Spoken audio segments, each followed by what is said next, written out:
One of the things, for example, in the watch industry has been the incorporation of silicon as a component, not as electronics. All right. And I recognize there are people who don't quite get the difference between silicon as a part in a watch and silicon as an electronic component in a watch. But the bottom line is that silicon is essentially glass, right? So if I can make something out of glass, like a pallet fork or escapement, the entire escapement, using silicon as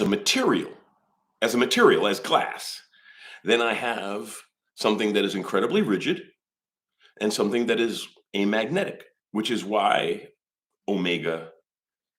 I'm wearing a Sorn. I was wearing my Omega earlier today, wristwatch check. I'm wearing my funky Sorna from the 70s. You couldn't make a watch like this today. The evil thing about the 70s were a lot of the watches were just bought out of catalogs and assembled by watch companies. But that also allowed companies to be funky and cool and interesting because they didn't have a lot of skin in the game. So you had watches like Sorna, which I talk about a little bit in my vintage watch piece, but I'm going to do a special in-depth video on this because this is just a cool example of the best of the 70s. But the bottom line is, we are wedded to the technology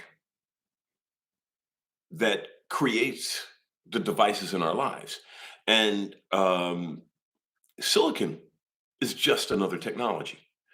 And I've heard people crap on silicon components and they like genuflect in the direction of the artificial sapphire and the artificial rubies that are in the watch.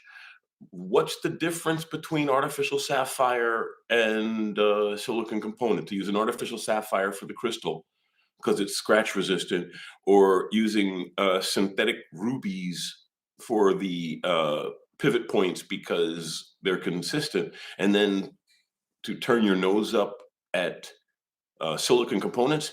I used to think it was being a Luddite. Now I think it's just being a snob, because initially I could say a bit of Luddism because they may not have understood the technology completely. But at this point, we're at a stage in the industry where if you don't understand the core technologies, you shouldn't be talking about them. I mean, bottom line.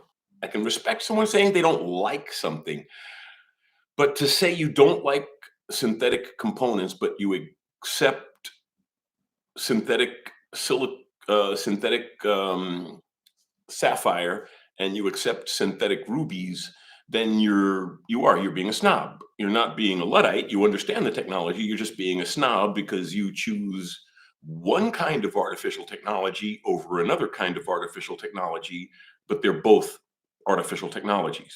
There's no difference. If I'm growing an artificial crystal in a vat, it's an artificial crystal in a vat. It doesn't matter what the crystal is. Now, what I'm using with the crystals is important. If you're using silicon as a component, it's completely different than using silicon as an electronic device. And I think we're past that, please.